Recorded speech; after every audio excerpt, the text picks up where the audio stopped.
ರೇಣುಕಾಸ್ವಾಮಿ ಕೊಲೆ ಪ್ರಕರಣದಲ್ಲಿ ಎರಡನೇ ಆರೋಪಿಯಾಗಿ ಪೊಲೀಸ್ ಕಸ್ಟಡಿಯಲ್ಲಿ ಇರುವ ನಟ ದರ್ಶನ್ ಅವರು ಅಂದು ಹೇಗಿದ್ರು, ಈಗ ಹೇಗಿದ್ದಾರೆ?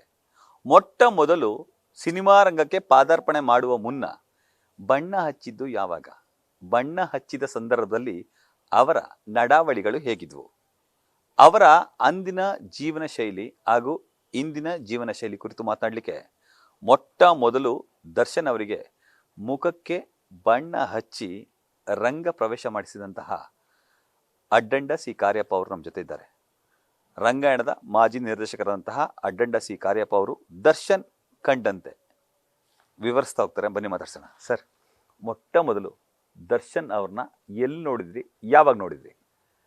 ದರ್ಶನ್ ಅವ್ರನ್ನ ಭಾಳ ಹಿಂದೆ 1987ನೇ ಇಸವಿ ನಾನು ನನ್ನ ಊರು ಪೊನ್ನಂಪೇಟೆ. ಆ ಪೊನ್ನಂಪೇಟೆಯಲ್ಲಿ ದರ್ಶನ್ ತಾಯಿ ಮನೆ ಕೂಡ ಪೊನ್ನಂಪೇಟೆ, ಮೀನಾಕ್ಷಿ ನಾಯ್ಡು ಅಂತ. ತೂಗುದೀಪ ಶ್ರೀನಿವಾಸರ ಪತ್ನಿ. ತೂಗುದೀಪ ಶ್ರೀನಿವಾಸ ಅವರು ತೀರ ಹೋಗಿದ್ರು, ಆಗಿರಲಿಲ್ಲ. ಸಿನಿಮಾ ಕೂಡ ಒಂದು ಬೇಕ್ರಿ ನಡೆಸ್ತಾ ಇದ್ರು ಅಂತ. ಆ ಬೇಕ್ರಿ ಕೂಡ ಕೊನೆಗೆ ಮುಚ್ಚೋಯ್ತು. ತುಂಬ ಕಷ್ಟದಲ್ಲಿದ್ದ ಸಮಯಗಳು ಅದು, ಮೀನಾಕ್ಷಿ ನಾಯ್ಡು ಅವ್ರದ್ದು. ಆ ಸಂದರ್ಭದಲ್ಲಿ ಈ ಮಕ್ಕಳು ಅಜ್ಜಿ ಮನೆಗೆ ಬರ್ತಾಯಿದ್ರು. ಅಜ್ಜಿ ಅಂದರೆ ಮೀನಾಕ್ಷಿ ನಾಯ್ಡು ತಾಯಿ ತಂದೆ ಇದ್ದ ಮನೆ, ಅಲ್ಲಿಗೆ ಬರ್ತಾಯಿದ್ರು. ಬೇಸಿಗೆಯಲ್ಲಿ ಇಬ್ಬರು ಹುಡುಗರು, ದಿನಕರ್ ಮತ್ತು ದರ್ಶನ್ ಇಬ್ಬರು ಬರ್ತಾಯಿದ್ರು. ನಾನು ಆಗತಾನೆ ನೀನಾಸಂ ಮುಗಿಸಿ ಬಂದಿದ್ದೆ. ನೀನಾಸಂ ಮುಗಿಸಿ ಬಂದಿದ್ದೆ. ನನ್ನ ಜೊತೆಯಲ್ಲಿ ನನ್ನ ಈ ಪತ್ನಿ ಅನಿತಾ, ಅವಳು ಕೂಡ ಇದ್ದರು. ಮಂಡ್ಯ ರಮೇಶ್ ಇದ್ದಾರೆ, ಇವತ್ತು ನಟನದ ಮಂಡ್ಯ ರಮೇಶ್, ಅವರು ನನಗಿಂತ 1 ವರ್ಷ ಸೀನಿಯರ್ ಆಗಿದ್ದರು ನೀನಾಸಂಬಲ್ಲಿ. ಆದರೆ ಗೆಳೆತನ ಇತ್ತು. ರಂಗಾಯಣದಲ್ಲಿ ಕಲಾವಿದ ಆಗಿದ್ದ ಕೃಷ್ಣಕುಮಾರ್ ನಾರಾಯಣ ಕಜೆ, ಅವರು ಈಗ ರಿಟೈರ್ಡ್ ಆಗಿದ್ದಾರೆ. ಅವರು ಕೂಡ ನಮಗೆ 1 ವರ್ಷ ಸೀನಿಯರ್. ನಾವೆಲ್ಲ ಆತ್ಮೀಯರು. ನಾನು ಮಕ್ಕಳ ಶಿಬಿರವನ್ನು ಮಾಡ್ತಾಯಿದ್ದೆ ವರ್ಷ ಅಲ್ಲಿ ಪೊನ್ನಂಪೇಟೆಯಲ್ಲಿ. ಈಗ ಚಿನ್ನರ ಮೇಳ ಮಾಡುತ್ತಲ್ಲ ಅದೇ ಥರ.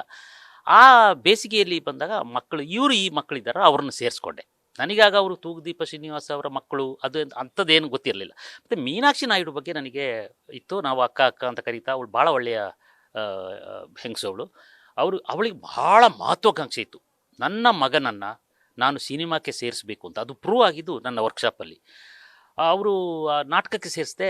ಈ ಮಂಡ್ಯ ರಮೇಶ್ ಸಂಕ್ರಾಂತಿ ಅಂತ ಲಂಕೇಶ್ವರ ನಾಟಕವನ್ನು ತಗೊಂಡ್ರು ದೊಡ್ಡವರಿಗೆ, ನಮ್ಮ ಸೀನಿಯರ್ ಆರ್ಟಿಸ್ಟಿಗೆ. ನಾನು ಶೇಕ್ಸ್ಪಿಯರ್ರ ರಾಬಿನ್ ಗುಡ್ ಫೆಲೋ ಅಂತ ಹೇಳೋ ಒಂದು ನಾಟಕವನ್ನು ತಗೊಂಡೆ.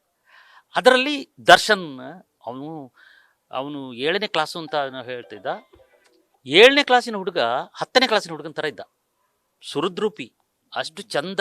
ಅವನ ಬಾಡಿ ಅವನ ವಯಸ್ಸಿಗಿಂತಲೇ ಮೀರಿ ಬೆಳೆದಿತ್ತು. ದಿನಕರ್ ಗುಂಡುಗೆ ಇದ್ದ, ಮಾಮೂಲು ಹುಡುಗ, ಅದೇ ಗುಂಡುಗೆ ಇದ್ದ. ಹೀಗಾಗಿ ಅವನಿಗೆ ರಾಜನ ಪಾತ್ರ ಕೊಟ್ಟೆ. ರಾಬಿನ್ ಗುಡ್ ಫೆಲೋದಲ್ಲಿ ರಾಜನ ಪಾತ್ರ ಕೊಟ್ಟು ನಾಟಕದ ದಿನ ಮಂಡ್ಯ ರಮೇಶ್ ಕೂಡ ನನಗೆ ಭಾಳ ಹೆಲ್ಪ್ಫುಲ್ ಆಗಿದ್ದ. ಅವನು ಸಂಕ್ರಾಂತಿ ನಾಟಕ ಮಾಡ್ತಿದ್ದ, ಈ ನಾಟಕಕ್ಕೂ ಹೆಲ್ಪ್ ಮಾಡ್ತಾಯಿದ್ದ.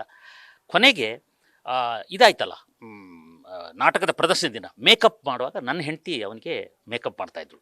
ತುಂಬ ಆ ನಾಟಕ ಎಲ್ಲಿ ನಡೀತು ಸರ್? ಅದು ನಾಟಕದಲ್ಲಿ ರಾಜನ ಪಾತ್ರ ಅಂತ ಹೇಳಿದ್ರಲ್ಲ ಸರ್, ಅಭಿನಯ ಹೇಗಿತ್ತು ಸರ್ ಅವ್ರದ್ದು?